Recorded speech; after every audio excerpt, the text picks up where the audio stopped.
Bom, vamos lá, pessoal. Aí na apostila 19 de vocês, né, nós vamos fazer um breve resumo aí sobre ética, né? Como a filosofia trabalhou a ética desde a antiguidade até os dias atuais, no período contemporâneo, página 246 aí.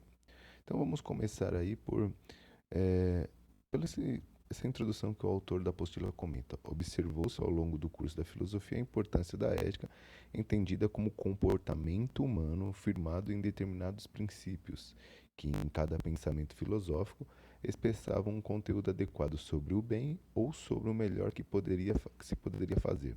A questão ética informou também a relevância do indivíduo na sua relação com a sociedade, mostrando que o ser ético envolve necessariamente uma relação com o outro. Então, a princípio, aqui nós já percebemos que a ética envolve esse comportamento com o outro, né? Como é a nossa relação com outros seres humanos, como é também a nossa procura pelo fazer o bem, né? O que é o bem, o que é o melhor para nós vivermos, né? Para manter a nossa espécie.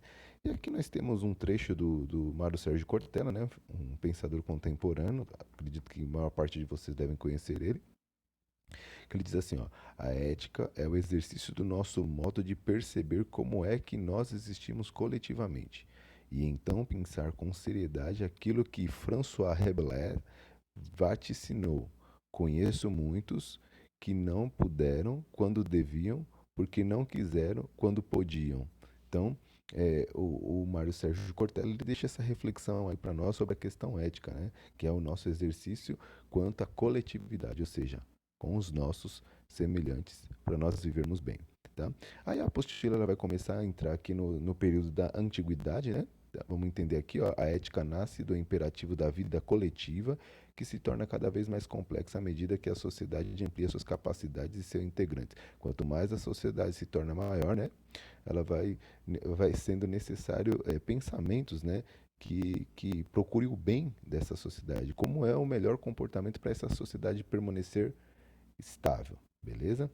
Então, né, nesse período aqui, nós vamos ver Sócrates e Platão, e nós, na antiguidade clássica, lá com os gregos, e eles têm um papel extremamente importante, né, porque eles vão dar os primeiros passos. Eles não vão escrever sobre ética, precisamente, mas eles vão dar os primeiros passos para que o próximo filósofo, né, ele tenha um caminho já preparado para dar continuidade sobre o tema. Então, esses primeiros filósofos, tanto Sócrates e Platão, o que eles vão sempre buscar é a verdade, né? Se a gente buscar a verdade, nós vamos ter um comportamento ideal junto das outras pessoas.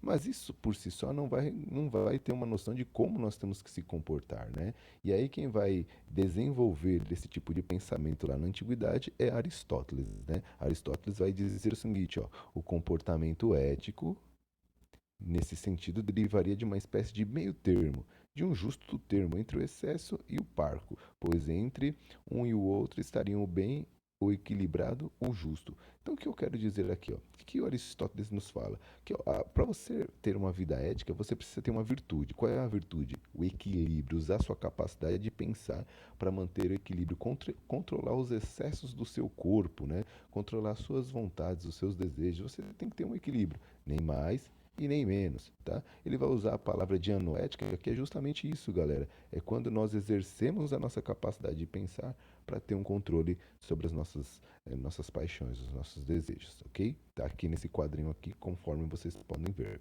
Mais adiante, nós vemos um outro quadro, né, que ele mostra o excesso, mas antes eu deixei aqui separado, galera, dois trechos importantes do pensamento de Aristóteles, tá? Sobre a questão ética. A filosofia aristotélica é considerada prática, pois as conclusões extraídas de seu pensamento servem para a vida cotidiana, pois devem pautar as ações humanas em sociedade. Então percebam que o pensamento de Aristóteles ele observou, tá?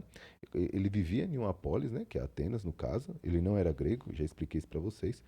Então ele vivia em uma polis e ele observava o comportamento das pessoas. Então ele percebeu o seguinte: olha, é assim que as pessoas têm que viver. Então essa ideia de meio termo foi através da observação que ele fez em sociedades, ok? Principalmente a que ele vivia. E aqui nós temos o pensamento dele, né? Ele valorizava muito essa questão da cidade e da sociedade, né? Vamos ver aqui um trecho da obra dele. Sempre eu comento com vocês. É bom nós termos sempre acesso ao que o autor escreveu. Ó. mesmo que haja identidade entre o bem do indivíduo e o da cidade, é manifestamente uma tarefa mais importante e perfeita apreender e preservar o bem da cidade, pois o bem é certamente amável, mesmo para um indivíduo isolado, mas é mais belo e divino aplicado a uma estirpe e a uma sociedade. O que ele quer dizer? Que se eu encontro o bem, se eu procuro fazer o bem, não é só para mim, eu tenho que fazer o bem para a cidade, tá? Porque para Aristóteles a cidade é o lugar de melhor entendimento e melhor comportamento, ok? Basicamente, o pensamento ético dele está nessa parte, tá? Aqui ele coloca alguns adjetivos, né? Que se a gente tiver excesso, quais são os problemas, e se a gente tiver falta daquela qualidade, quais são os problemas, tá? Ele coloca aqui, por exemplo, a coragem, vai. Se eu tenho coragem demais, eu sou uma pessoa que não tem, como eu posso dizer, é, consequência, sou uma pessoa inconsequente, né? E se eu tenho falta de coragem, eu sou uma pessoa medrosa, tá? Então ele vai colocar aqui alguns adjetivos para a gente entender como funciona isso na prática, beleza? Mais adiante, Aristóteles, como ele vivia numa polis, né, e os gregos se consideravam superiores aos outros povos naquela época, a gente vai entender que ele está falando esse tipo de ética não para todos os homens, tá? Ele só está falando para quem vive na polis. Isso é um ponto importante, tá, galera?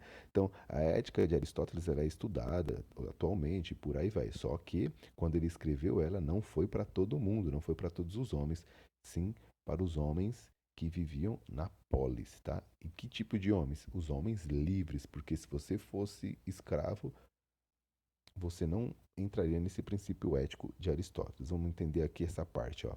A necessidade humana, que o Aristóteles escreveu.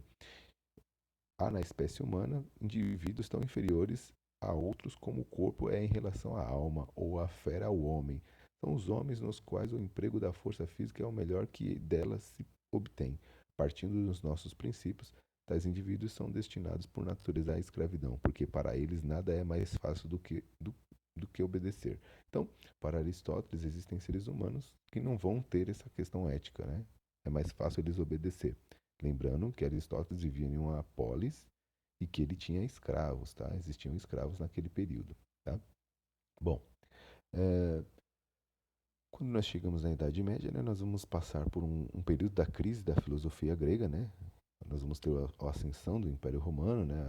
Primeiro o Império Macedônico, depois o Império Romano, né?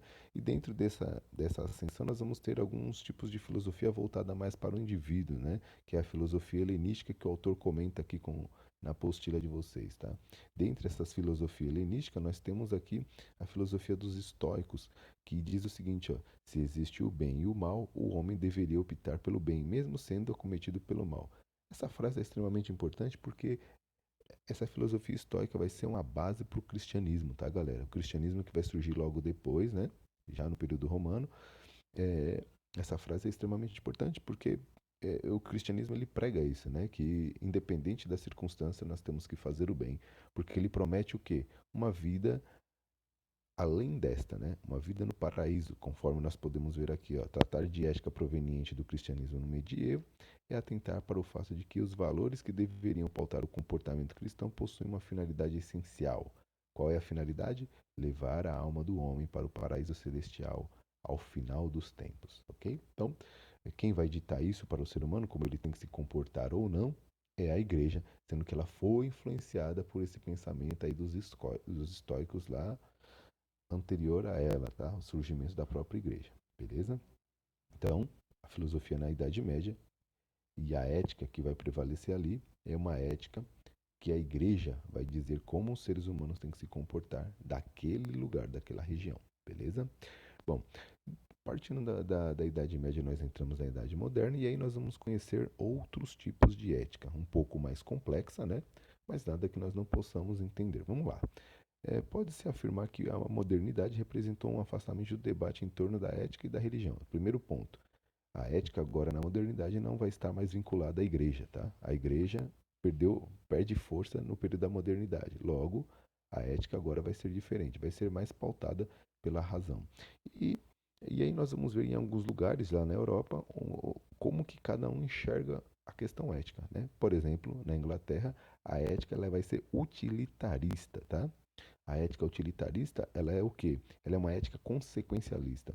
Ou seja, o que eu conto não é o porquê eu fiz, mas é a consequência daquilo que eu fiz. Vamos entender o entendimento prático da vida cotidiana, ética como base na reflexão sobre as consequências dos atos. Então, a ética empírica, utilitarista, ela vai focar o quê? Nas consequências.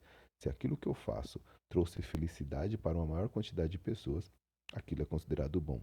Se aquilo que eu faço trouxe maior infelicidade, aquilo é considerado ruim, tá? Os expoentes dessa ética, conforme nós podemos ver aqui, ó, Jerome Bentham e John Stuart Mill, tá? Conforme nós podemos ver aqui. Então, eu já trabalhei isso com vocês, né? É algo bem mais tranquilo, né? É a consequência, né? A gente pode colocar como exemplo a questão do mentir, né? Se eu minto e aquilo traz felicidade para um maior número de pessoas, dentro da ética utilitarista, aquilo é bom, tá? Então, vamos entender aqui outro trecho, ó. Não era a intuição intelectual, mas a dedução proveniente da experiência responsável pelo conhecimento dos princípios que deveriam nortear o comportamento dos homens em sociedade, sendo a medida para valorizar esta ou aquela ação o grau de felicidade conseguido para a maior parte da sociedade. Como eu comentei, se aquilo que eu faço trouxer a maior felicidade para uma maior quantidade de pessoas, aquilo é considerado bom, tá? Dentro desse período também nós vamos ter o filósofo iluminista, talvez o maior filósofo iluminista, né, do período, o Immanuel Kant, e a filosofia ética dele cai bastante em vestibulares e Enem, galera. É a filosofia do imperativo categórico, é a ética do imperativo categórico. O que é o imperativo categórico para o Kant, né? Vamos entender aqui, ó. O Kant, ele acreditava que eu tenho que agir de uma maneira, né? Eu tenho que usar minha capacidade de pensar e eu vou agir de uma maneira que aquilo me garanta o bem. Ponto. Quando eu penso que aquilo me faz bem, eu tenho que entender, olha, se faz bem para mim, que sou o ser humano, isso também vai fazer bem para todos os outros seres humanos. Essa era a mentalidade do Kant, essa era a mentalidade da filosofia e da ética kantiana, né? Se aquilo faz bem para mim, deve fazer bem para o outro também. Então eu tenho que agir de uma maneira que aonde quando o outro olhar, ele vai querer fazer igual também, tá? Ele vai querer falar, nossa, isso é bom, se é bom para ele, também é bom para mim e por aí vai. Então, ó, eu grifei aqui, ó, proceda, só um minutinho, proceda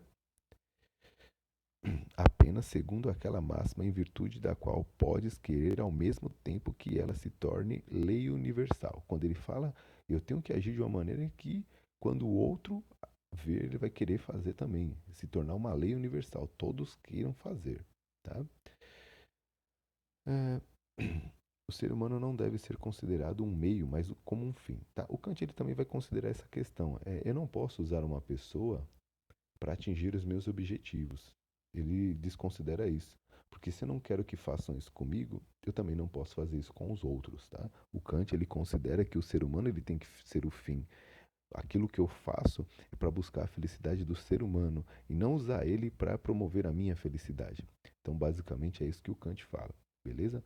É, nos dias atuais, aqui a apostila coloca que na atualidade nós estamos vivendo uma crise ética. Por quê? Porque esses pensamentos éticos que surgiram lá na Idade Moderna, na Idade Média e na Antiguidade, hoje eles estão muito mais difusos, né? Porque hoje o mundo ele é globalizado, hoje existem várias culturas, vários âmbitos, né? Várias formas de pensar o mundo diferente. E como que vai adequar esse tipo de ética? Eu deixo esse questionamento aí para vocês. Desse tipo de ética que a gente estudou, do Kant, da utilitarista, da Aristóteles, qual delas vocês acham que é mais adequado para o nosso comportamento hoje? Pensem, reflitam e façam a análise de vocês.